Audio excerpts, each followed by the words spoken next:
Covid कटकणा को दृष्टि रखी शनिवार सिंहद्वार सम्मुख में श्रीक्षेत्र घोषाणी भसाणी उत्सव शांति श्रृंखलार सह अनुष्ठित हो जाइछे। सहरर विभिन्न पीठ मानकरे पूजा पाउथिबा देवी मानक मृण्मय प्रतिमा मानक विसर्जन पूर्व सिंहद्वार निकट बड़दाण्ड विजे करा देवी सभा कहुए।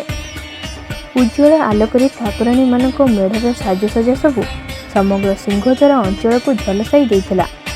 एसहित विभिन्न अनुष्ठान और व्यक्तिविशेषों घरे निर्मित होइतिबा 10 रु अधिक नागमूर्ति, श्री गणेश, अष्टमल, संपाति, बुढ़ाबुढ़ी, भूत आदि श्रीक्षेत्र गोसाणी जातर मेलन स्थान में शोभा पाउथिले।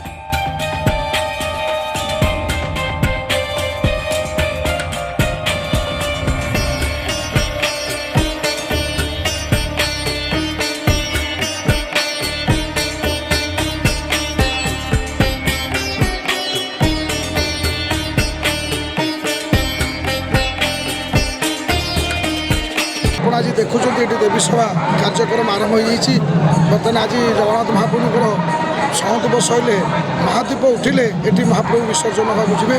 आपड़ देखुं ये कोविड-19 कटकणा सकाशे पूरी सहर लोक हो भक्त हो कहीं आसिक देखिपार ना केवल ये जो जगन्नाथ महाप्रभुर जो मैंने सेवायित से ही केवल आप देखुं ये आसिक जो ठाकुराणी मानक सेवा कर पूरी सहर बहुत लोक सहयोग जो ये श्रृंखलार सब कार्यक्रम हो पार। यह हूँ आम श्रीक्षेत्र गोटे अनन्य परंपरा जे कि 16 दिनात्मक देवी माँ जो पूजा चली से 16 दिन पूजार आज हूँ विसर्जन पर्व। ये विसर्जन पर्व पूरी सहर में साही गली कंदी जिते पीठस्थान में माँ सब विराजमान कर बसी से माँ मानकर पूजा संपूर्ण होती। आज समस्त माँ माने नागा घोषाणी आज एकादशी तो पड़े सब मसरे किंतु आज हूँ घोषाणी एकादशी।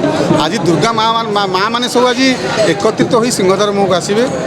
जगन्नाथ महाप्रभुंर आज एकादशी महादीप उठिब, महादीप को दर्शन करेंगे, महादीप दर्शन कर विसर्जन होगा। यह एक अनन्य परंपरा श्रीक्षेत्र महाप्रभुंर 12 मास 13 उत्सव भर ये गोटे महाप्रभुंर गोटे अति भल माने उत्सव। 4:30 परठारु ठाकुराणी मानक सिंहद्वार आगमन होइतिला। पूजा कमिटीर तत्वावधान में भक्त माने पारंपरिक वाद्य घंट और तुरी वाद्य सह ठाकुराणी मृण्मयी प्रतिमा को शोभायात्रा रे आनिथिले। पूर्व प्रस्तुति होइतिबा निज निज आस्थान रे विजे कराइथिले। देवी प्रतिमा हरिचंडी साहिर माँ बारवटी और दोलमंडप साहिर माँ जन्नी खाई को अणाजिबार दृश्य स्थानीय बासिंदा मानक समेत पर्यटक माने देखि विभोर होइतिले। माँ गेलबाई, माँ बेलबाई, माँ बनदुर्गा, माँ चामुंडा, माँ शून्य गोसाणी, माँ महेतेश्वरी, माँ हजूरी गोसाणी, माँ भोगजगा, माँ करते साही, माँ शून्य गोसाणी, बाली साही स्थित जन्नी खाई, गौड़बाड़ी साही स्थित माँ जन्नी खाई, माँ चक्रकट आदि 40 रु ऊर्ध्व देवी प्रतिमा सिंहद्वार मेलनस्थल में विजे होते। 16 जरी जंबुरा रे प्रस्तुत आकर्षणीय मेढ़ ठाकुराणी मानक सुसज्जित करा।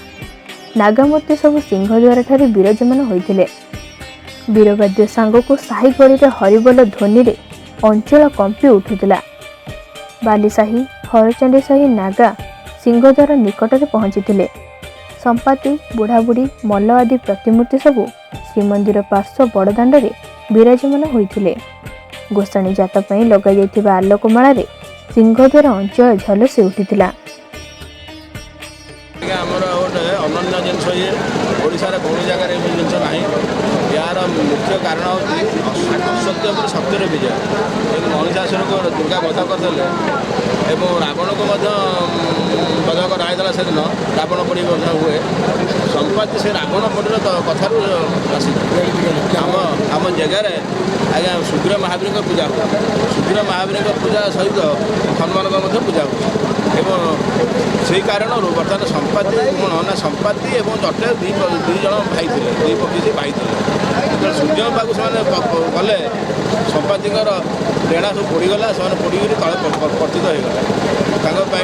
गोटे आशीर्वाद था श्रीरामचंद्र जो तुम हाथ मारे से तुम पुनर्जीवन लाभ कर से ବର୍ତ୍ତମାନ ସୀତାଙ୍କୁ ରାବଣ ନେଇ ପଳେଇଛି କାରଣ ଅଶୋକ ବନ୍ଦୀକି ରଖିଛି ସେତେବେଳକୁ ମାନେ ଅଷ୍ଟବୀରକୁ ଧରିକି ରାମଚନ୍ଦ୍ର ସମୁଦ୍ର କୂଳେ ବୁଲୁଛନ୍ତି କୁଆଡ଼େ ଗଲେ କ'ଣ କଲେ ଖୋଜୁଛନ୍ତି ଖବର ପାଉନାହାନ୍ତି ସେତେବେଳକୁ ଦେଖିଲେ ସପାତି ପଡ଼ିଛି ସମୁଦ୍ର ପାଣି ଟିକେ ଆଣିକି ତାଙ୍କ ଛଟୁରେ ଦେଇଦେଲେ ଯେମିତି ପାଇଗଲେ ତାଙ୍କ ପୁନର୍ଜୀବନ ଫେରେ ଆସିଗଲେ ମୁଁ ଡେଣା ଉପରେ ବସନ୍ତୁ ମୁଁ ସମୁଦ୍ର ପାର କରି ଆପଣଙ୍କୁ ନେଇଯିବି ଆପଣ ଦେଖେଇଦେବି ଆଜ୍ଞା ସୀତା କେଉଁଠି ଅଛନ୍ତି ଅଷ୍ଟବୀରଙ୍କୁ ବସେଇଲେ ଆଜ୍ଞା ହେଲା ଗନ୍ଧ ମାର୍ଦନ ନଳ ନୀଳ ହନୁ ଅଙ୍ଗଦ ଜାମ୍ବ ଓ ସୁଷମ ଅଷ୍ଟବୀରଙ୍କୁ କାନ୍ଧରେ ବସେଇଲେ ସମୁଦ୍ର ପାର କରି ନେଇଗଲେ ସେଠି ଦେଖିଲେ ଯେ ସୀତା ବର୍ତ୍ତମାନ ବସିଛନ୍ତି ଅଶୋକ ବନରେ ଆବ ଗଦି ପଳେଇ ଆସିଲେ ତାପରେ ହନୁମାନ ଗଲେ ଲଙ୍କା ପୋଡ଼ି କରିକିରି ସୀତାଙ୍କୁ ବାପା ଭାଇ ଉଦ୍ଧାର କଲେ ତାର ତଥ୍ୟ ଅଛି ଆଜି ଯେଉଁ ଗୋସାଣୀ ଯାତ୍ରା ଯେଉଁ ହେଉଛି ଶହୀଦ ସରକାର ଲାଗିଛି କୋଭିଡ଼ କଟକଣା ଅନୁଯାୟୀ କେମିତି କ'ଣ ଚାଲିଛି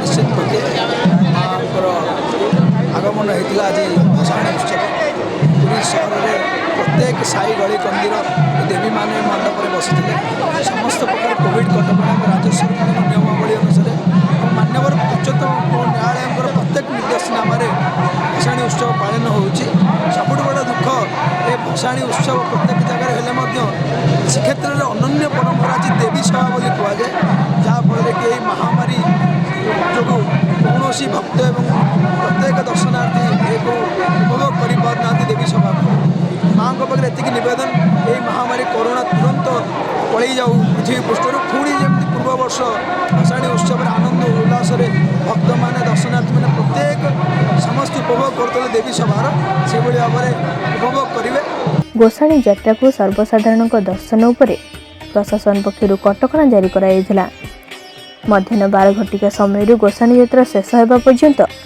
ଶ୍ରୀମନ୍ଦିର ଚତୁଃପାର୍ଶ୍ୱ ଏବଂ ସିଂହଦ୍ୱାରଠାରୁ ମରିଚିକୋଟ ଛକ ପର୍ଯ୍ୟନ୍ତ ସର୍ବସାଧାରଣଙ୍କ ଯାତାୟାତ ଉପରେ ମଧ୍ୟ କଟକଣା ଜାରି କରାଯାଇଥିଲା ଶ୍ରୀମନ୍ଦିରର ନୀତିକାନ୍ତି ସହ ସମ୍ପୃକ୍ତ ବ୍ୟକ୍ତିବିଶେଷ ଓ ପୂଜା କମିଟିର ସର୍ବାଧିକ 7 ଜଣ ଏହି ସମୟ ମଧ୍ୟରେ ପ୍ରବେଶ ଅନୁମତି ରହିଥିଲା ବିଭିନ୍ନ ପୂଜା କମିଟି ଜାଗା ଆଖଡ଼ା ଅନୁଷ୍ଠାନମାନଙ୍କ ସହ ସମନ୍ୱୟ ରଖି ଜିଲ୍ଲା ପ୍ରଶାସନ ଗୋସାଣୀ ଯାତ୍ରା ସମାପନ ପାଇଁ ପଦକ୍ଷେପ ନେଇଥିଲା ଏକାଦଶୀ ତିଥି ଅବସରରେ ଶ୍ରୀମନ୍ଦିରରେ ଠାକୁରାଣୀଙ୍କ ମହାଦୀପ ଉଠିବା ପରେ ଠାକୁରାଣୀମାନଙ୍କ ବିସର୍ଜନ ପାଇଁ ଯାତ୍ରା ଆରମ୍ଭ ହୋଇଥିଲା ଜିଲ୍ଲା ପୋଲିସ ପକ୍ଷରୁ ସହରରେ ବ୍ୟାପକ ପୋଲିସ ମୁତୟନ କରାଯିବା ସହ ଶାନ୍ତି ଶୃଙ୍ଖଳା ରକ୍ଷା ପାଇଁ ବରିଷ୍ଠ ପୋଲିସ ଅଧିକାରୀମାନେ ବିଭିନ୍ନ ସ୍ଥାନକୁ ତଦାରଖ କରିବା ସହ ପୋଲିସ ବ୍ୟବସ୍ଥା କଡ଼ାକଡ଼ି ଭାବେ ପାଳନ କରାଯାଇଥିଲା